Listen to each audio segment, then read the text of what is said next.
The marble floor of the throne hall had drunk blood for 4,000 years, and it was thirsty again. Every stone in the chamber remembered a kneeling king, a weeping queen, a child sold for tribute. The Draveney called it the floor of lessons. Today it would teach another. High Warden Hask sat above it on a chair carved from a single black tooth, pulled from the jaw of some long-dead beast no living Draveney could name. He was old, by the standards of his people. His scales had gone the color of cold iron, and the crest along his spine had thinned to a row of pale spikes. He had seen 73 species kneel on this floor. He expected 74 by sundown. The conclave of submission was a quiet thing. There were no drums, no banners, no shouting. The chamber held only the throne, the council ring of 7 war priests, and a thin lane of empty stone leading to the great doors. Subject species were dragged down that lane in chains. New species walked it on their own legs if they were wise. The doors opened. A man walked in alone. He wore a plain gray coat. No armor, no badge of rank, no escort behind him. His hands were empty. His face was calm in a way that made one of the war priests shift in her seat. He carried only a small black cube, no larger than a closed fist, held loosely at his side. Hask leaned forward. His translator clicked on. "Name yourself." "Dane Veller," the man said. "I speak for the people of the world you call Aldrin's Reach." "You speak for humanity." "I do." "Kneel." Dane did not kneel. A low hiss moved through the war priests. The 2 human attendants behind Dane, a young woman and a gray-haired man, stood quietly at the door. Neither of them looked afraid. That was the first thing Hask noticed, and it troubled him in a way he could not name. Fresh tribute species came in trembling. These 2 stood like people waiting for a bus. Hask raised one clawed finger. 2 of his guards stepped from the shadows, took the human attendants by the arms and walked them to the center of the floor. The gray-haired man's coat was straightened gently by the young woman before the guards forced them down. The blades came out. The blood came out. The floor of lessons drank. Dane Veller did not move. He did not blink. He watched the 2 people he had walked in with die on the stone, and his face did not change. Hask waited until the last sound stopped. Then he spoke again, softer this time. "Kneel, or I send a fleet to your world and finish what we started here." Dane stepped forward. He stopped at the edge of the wet stone, careful not to put his boot in the blood, and set the small black cube down on the floor. "You want war," he said. The chamber went still. Every war priest leaned in. Hask felt the air change in a way he had not felt in 1,000 years. Dane looked up. His eyes were gray, the same gray as his coat, the same gray as a winter sea no Draveney had ever seen. "Then watch your worlds burn." He turned and walked out. The guards stepped aside without being told. None of them could remember afterwards why they had moved. The great doors closed behind him with a soft, almost gentle sound. The cube sat on the floor where he had left it.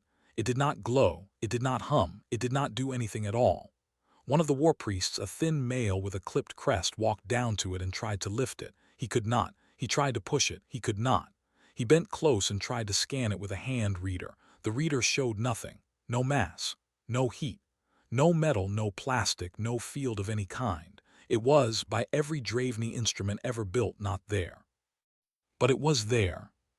Hask ordered the chamber cleared. He sat alone on the black tooth for a long time, watching the cube. Outside, his clerks were already drafting the order for the punishment fleet. 3 cruisers were dispatched to follow Dane Veller's shuttle to the edge of sacred space and destroy it the moment it crossed. The hegemony did not let insults walk away. The cruisers reported contact. They reported pursuit. They reported the shuttle entering an empty stretch of dark between 2 old jump beacons. Then they reported nothing at all. Hask received the silence with a tight jaw. Sensor failure, he was told. A bad relay. The cruisers were turning back. They would be home in 2 days. He did not sleep that night. He sat on the black tooth and watched the cube. Near dawn, he thought he heard it hum, just for a moment. A soft, low sound, almost a breath. He stood and walked down to it. He put his ear close. The hum was gone if it had ever been there. When he straightened up, he saw something he had not seen before.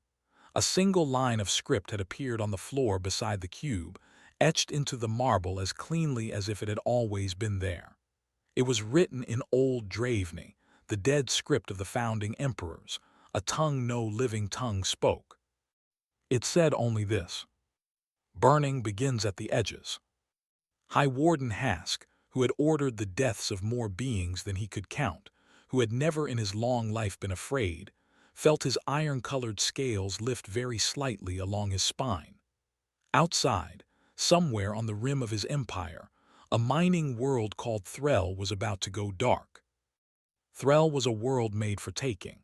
It had no sky worth looking at, only a thin red lid of dust held in place by old machines. Beneath that lid, 6 million Draveni overseers and the broken backs of 40 different subject species pulled rare metals out of cracked rock for 10 hours a day, 6 days a week. The 7th day was rest. Thrrell had no rest. The 7th day was for repairs. Overseer Thrrell had worked the deep shaft for 60 years. He knew the song of the drills the way a sailor knows the sea. When the song changed, he heard it before any alarm. On the morning his world died, he heard it at exactly 9 bells local. The drills did not slow. They simply stopped, all of them, at the same moment, across every shaft on the planet. He stood very still in the dark, one clawed hand on a railing, and waited for the backup generators to kick in. They did not. He waited for the breathing masks to engage. They did not. He waited for any of the 10,000 small noises a working colony makes to come back. None of them did. In the silence, Thrrell heard something he had not heard since he was a child. He heard his own heart. Across the planet, the same thing was happening. Lifters froze in mid-rise. Gravity plates went flat. Atmosphere processors, which had pumped breathable air into the Warren tunnels for 90 years, stopped pumping. There was no explosion. There was no warning. There was only a sudden, perfect quiet, as if a giant hand had reached down and pressed the off switch on a planet. The air in the deep shafts was the first to go bad. It always was. Thrrell had run the safety drills. He knew, in theory, that a worker had 11 minutes before the carbon built up enough to drop them. In practice, the panic took most of them in 7. He did not panic. He sat down on a rock and waited.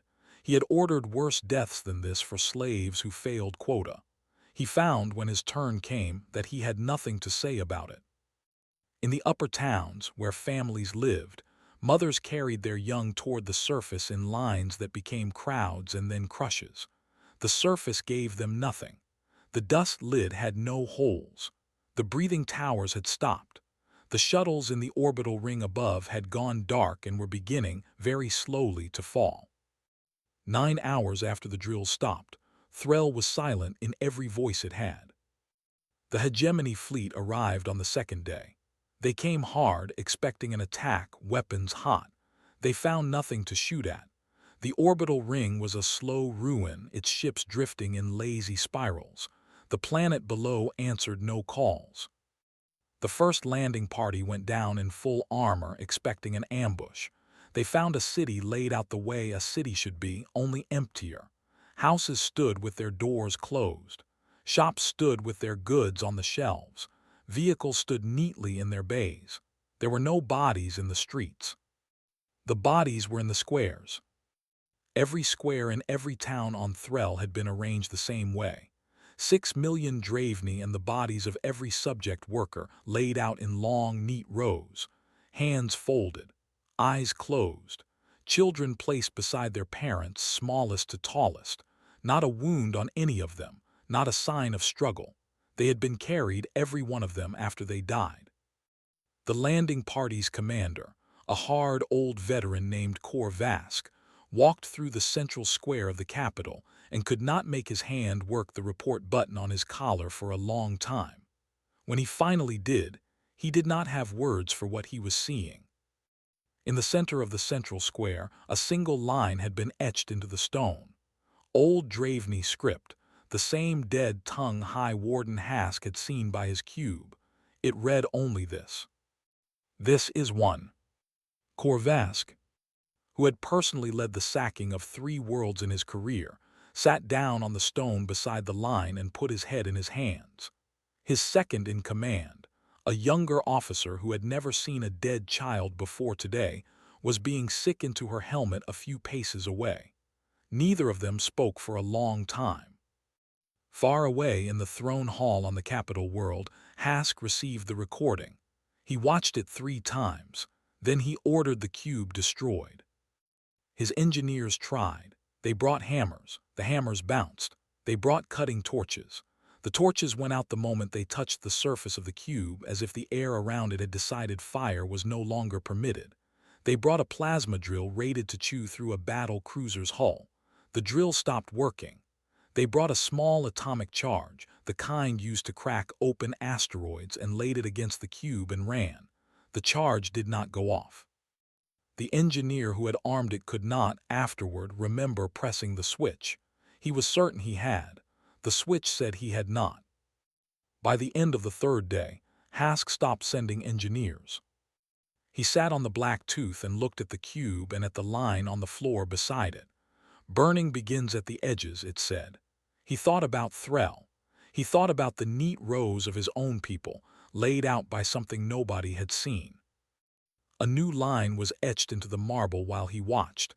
It happened slowly, as if drawn by a careful, invisible hand. He did not move.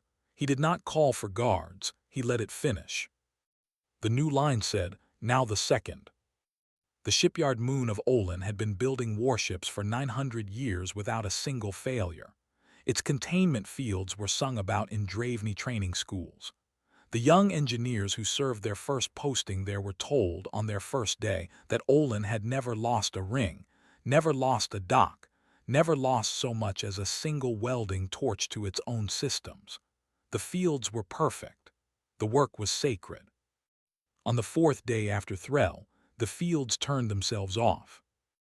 A new cruiser, half-built and held in place by nothing but those fields, fell into its own dock. The dock fell into the next dock. The next dock fell into the ring. The ring, no longer held, fell into the moon. 80,000 workers died in the first minute. The moon itself cracked across its short axis and began, very slowly, to come apart. The hegemony's military news network did not report it. The rumor spread anyway, the way rumors always do, in the quiet voices of cousins and old friends. By the time the official silence had become a wall, every Draveney on every world knew that Olin was gone. Then Velm went gray. Elm was an agri-world, a green and gold thing that fed 19 colonies. Its fields were tended by the children of a subject species so old that no one in the hegemony remembered their original name. On the 5th day after Thrrell, the workers walked out of their barracks at dawn and found that every plant on the planet, from the deep-root grain to the small flowers that grew in the cracks of the roads, had turned to gray ash overnight. The ash held the shape of the plant for a heartbeat after it was touched. Then it fell. 19 colonies were now 19 days from famine. On the 6th day, the military academy world of Harran reported a strange incident. Every weapon in its armories, from sidearms to siege guns, had been quietly taken apart in the night. Each piece, down to the smallest spring and the tiniest screw, had been stacked into neat pyramids on the parade grounds. The guards on duty had seen and heard nothing. The cameras had recorded nothing. There were no footprints.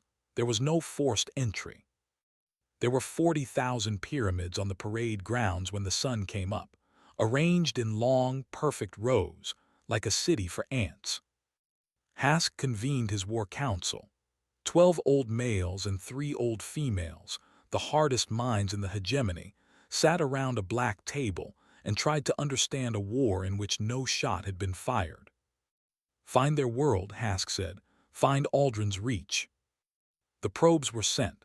The probes did not come back.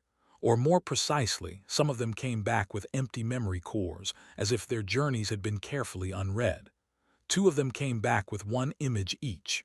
Both images showed the same thing: a small gray coat hanging on an empty chair, somewhere with no walls and no floor, only a soft dark that the cameras could not measure. A human freighter was captured near the rim, boarded with overwhelming force. The boarding party expected resistance. They found a small crew of 6 humans sitting at a wooden table eating something that smelled of bread and onions.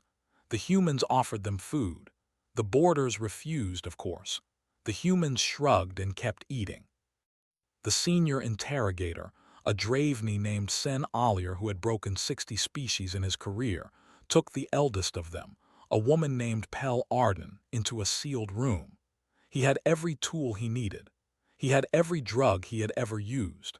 He had 30 years of practice at finding the soft place in a mind. Pel Arden smiled at him. She was not young. Her hair was the color of old iron like Hask's scales, and her eyes were the same gray as the man who had stood in the throne hall. "You're going to ask me about Earth," she said, before he asked anything. "I am going to ask you about Aldrin's Reach." "That's not where we live." "Then where do you live?" She tilted her head a little. "My grandmother lived on a world your fleet burned in the 2nd century. She was 12 when she got out. She watched her brothers die from a ship window. She raised my mother in a cargo hold. My mother raised me in a corridor." "You will tell me where Earth is." "No," Pell said gently. "I will tell you a story instead. Would you like to hear a story?" Sen Ollier lifted a small silver device. He had used it on minds harder than hers. He pressed it to her temple. The device did nothing. It was switched on. The lights on it were green, but it did nothing. "My grandmother," Pell said in the same gentle voice, "used to say that the universe is not made of stars. It is made of choices. Your people made a choice 4,000 years ago. We have been waiting a long time to answer it." Sen Ollier felt his chest tighten. A cold pain, a wrong heartbeat. He stepped back. He reached for the call button. He could not find it. He was dead before he hit the floor. The boarding party found him an hour later, sitting upright in his chair, eyes open, a small, surprised look on his face. Pel Arden was no longer in the room. The cameras showed her walking out through a wall. The wall, when checked, had no door in it and never had. In the throne hall, a third line appeared on the marble beside the cube. It said, "Now they will watch." In the slave warrens of Tessithri, an old male named Thrrell was teaching his grandson how to dig faster than the overseers expected. It was a small art, passed down for 6 generations. You dug at full speed for an hour, then slowed your arms in a way the cameras could not see, so that your body kept its strength for the long years ahead. Thrrell's grandfather had taught him. He was teaching the boy. The boy was 8. He had small hands. He was learning. A stranger came down the Warren shaft that night when the lights were low and the overseers were drunk. The stranger was not Draveney. The stranger was not any species Thrrell knew. It looked like a thin shadow with 2 eyes, and when it spoke its voice was inside Thrrell's head, soft and very polite. "You are the elder of this warren." "I am." "Would you like a weapon?" Thrrell, who had spent 90 years bent over rock, who had buried 2 sons in the dark, who had seen his daughter sold to another world when she was 9, looked at the shadow for a long time. "Show me," he said. The shadow opened one of its hands. A small thing lay on its palm, no bigger than a stone. It looked like a stone. It was not a stone.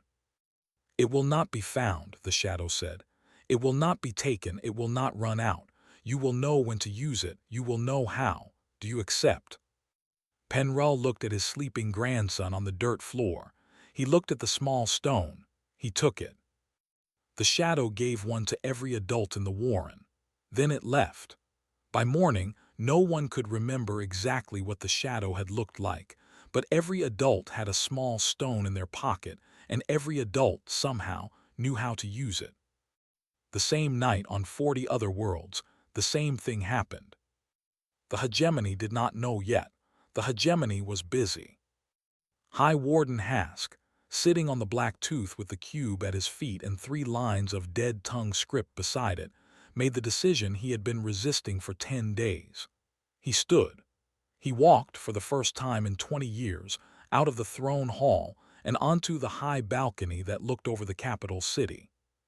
His voice, broadcast on every channel, was the voice of a hegemony that still believed in itself. "The inner fleet will assemble," he said.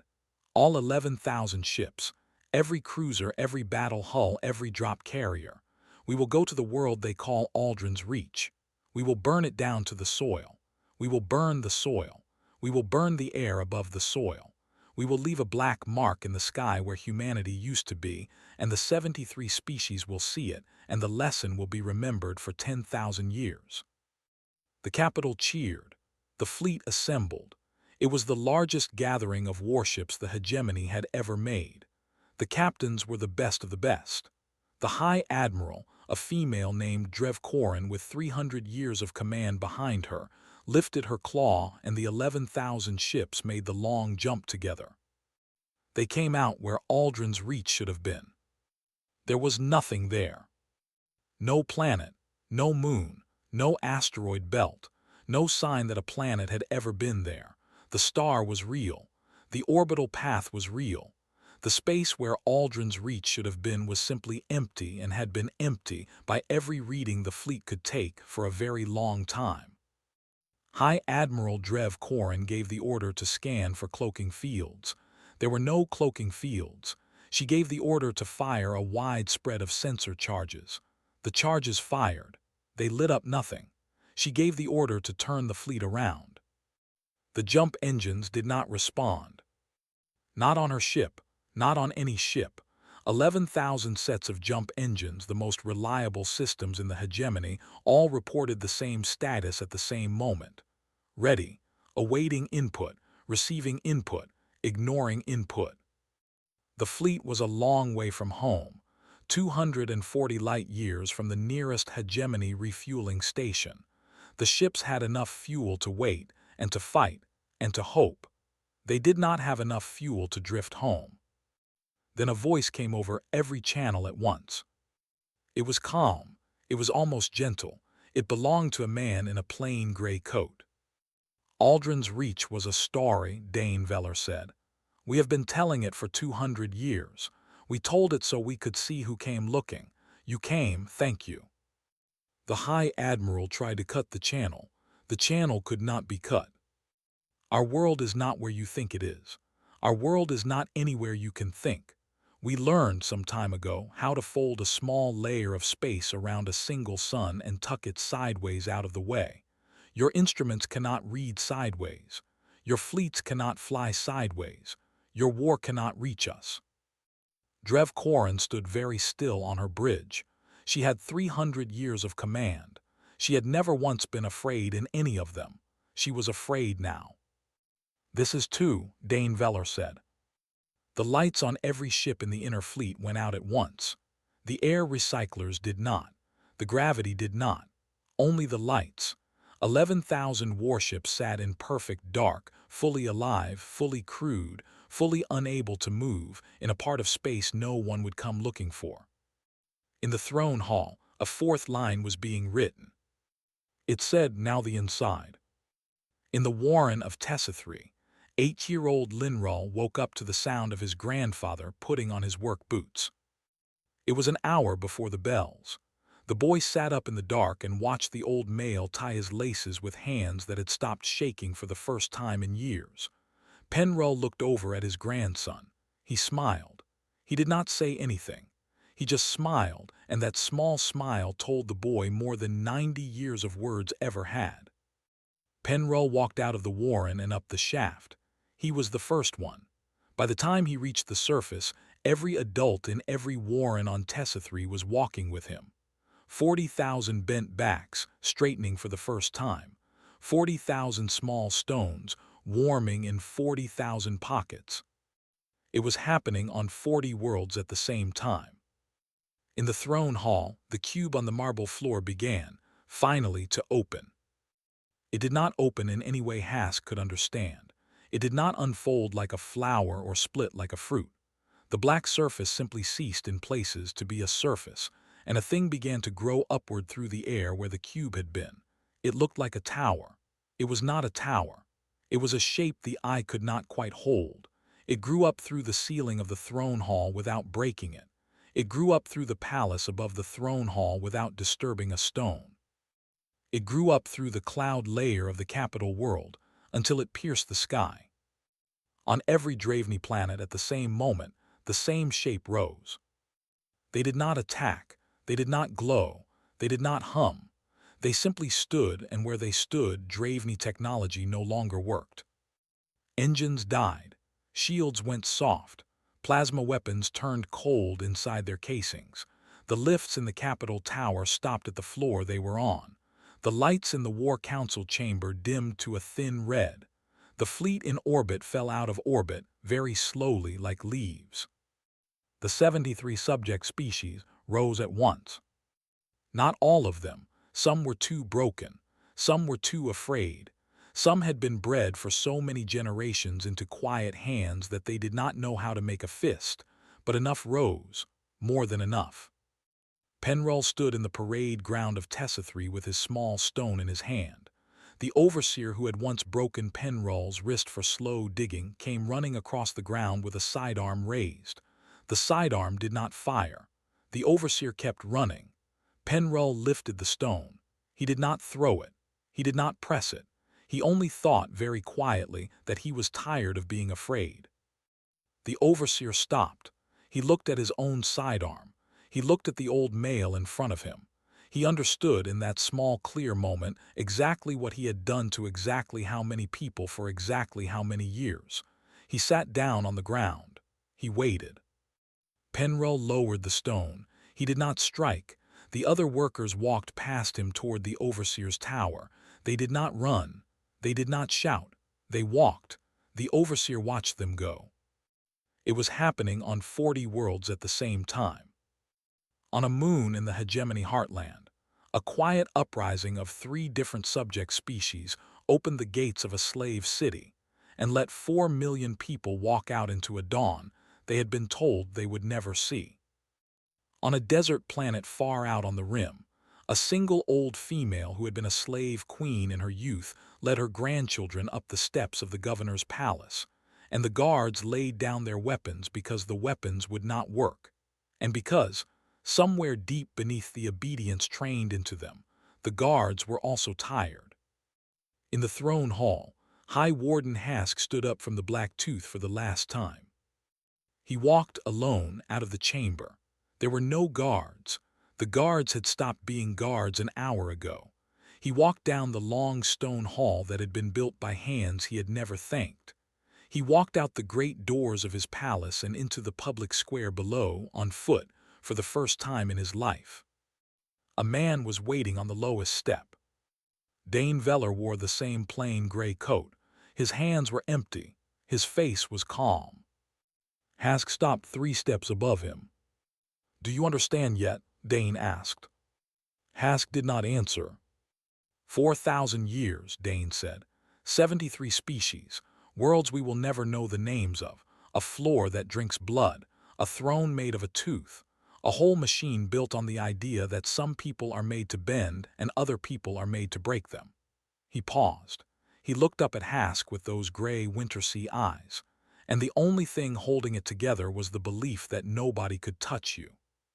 Hask, who had ordered the deaths of more beings than he could count, who had never in his long life been afraid, found that his iron-colored scales were lifting along his spine again, and that his eyes were wet, and that he did not know what to do with his hands. He sat down on the steps. He wept. Dane Veller watched him for a moment. He did not look angry. He did not look pleased. He looked, more than anything, tired. He turned and walked away across the square. Behind him, the shape that had grown out of the cube began, very gently, to come back down. Somewhere in the dark, the inner fleet's lights came back on. A small boy on Tessithree stood at the mouth of the Warren shaft and watched a sky he had never seen properly before. The dust haze was thinning. The gray lid that had hung over his world for as long as anyone could remember was breaking up in slow, drifting patches, and through the gaps he could see a pale blue color he did not have a name for. His grandfather stood beside him with one heavy hand on his shoulder. Thrrell did not say anything. He did not need to. The boy was learning what a sky was. That was enough. Across the old hegemony, the same lesson was being learned in 40,000 small ways. Humanity did not stay. That was the part that surprised the surviving Draveni most of all. They had expected occupation. They had expected garrisons, magistrates, tribute lists with their own names on them this time. They had expected the wheel to turn the other way and crush them as they had crushed others. It did not. The towers came down. The cube closed and disappeared. The inner fleet, drifting in its folded patch of dark, found its engines working again one morning and was given a single set of coordinates. The coordinates led home. The ships went home. Nobody fired on them. Nobody followed them. They arrived to a capital world that was no longer a capital, and a hegemony that was no longer a hegemony, and homes that were, in most cases, still standing. The 73 species were given the wreckage and told one thing: build something better or do not, but never come looking for Earth. In what had been the throne hall, Dane Veller stood before the surviving Draveni High Council. There were only 9 of them left. The others had taken their own lives, or had been quietly removed by their own people in ways nobody talked about. The 9 sat on plain wooden chairs that had been brought in to replace the black tooth. The tooth was gone.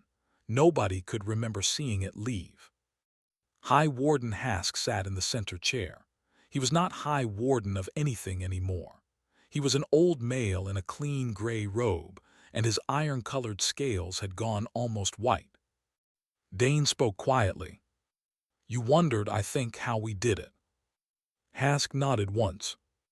2 centuries ago, Dane said, your fleet burned a small world on the far side of the rim. You did not bother to learn its name. The species on it was old, older than yours. They had outgrown their own empire long before yours was born, and they had chosen to live quietly because they had seen in their own history what empires do. Your fleet came anyway. They burned it anyway. He paused. 1 ship got out, 11 survivors. They drifted for 40 years before they found us. We were a young species then. We had only just learned to leave our own world. They taught us many things. They taught us where the old powers lay buried in the deep places of space, the things older civilizations had built and left behind. They taught us how to fold a layer of space sideways. They taught us how to make a small black cube that could not be broken. They taught us how to listen to an empire from very far away and learn its weak places, slowly, over generations. They taught us patience. And then they died, the last of them, in our care. They asked one thing of us before they went. They asked us, when we were strong enough, to decide which empires deserved to fall. He looked at Hask. We have been deciding for 200 years. Yours was first. Hask sat with his old hands in his lap. He did not look away. Why did you not destroy us entirely? He asked. His voice was thin. Why are we still alive? Dane considered him for a long moment. Because extinction is mercy, he said, and the Draveni have not earned mercy. You will earn memory instead. Every Draveni alive today will live out the rest of their life knowing exactly what they did, exactly who they did it to, and exactly how easily it was undone. Your children will be born into that knowing. Your grandchildren will be born into it. Your great-grandchildren may perhaps be born into something else if the lesson takes. That is up to you. We will not be watching. You will not be watching. We have other empires to consider, Dane said. He turned to go. The 9 old Draveni watched him walk toward the door of the chamber that had once been their throne hall. At the door he paused. He looked back. He did not raise his voice. He did not need to. You wanted war, he said. We gave you a lesson. Pray no one ever has to teach it twice." He stepped through the door and was gone. Outside, the sky over the capital city was clearing. In a small warren on Tessithree, an 8-year-old boy named Thrrell was learning the word for blue. On a desert rim world, an old female who had once been a slave queen was holding her great-granddaughter up to feel the wind. On 40 other worlds, in 40 other small ways, a long, quiet kindness was beginning that had no name yet because nobody alive had ever lived inside one. And very far away, in a folded layer of space that no instrument in this galaxy could measure, a quiet blue planet turned slowly on its axis, and the people on it went on with their lives and chose, one careful day at a time, which empires would be next.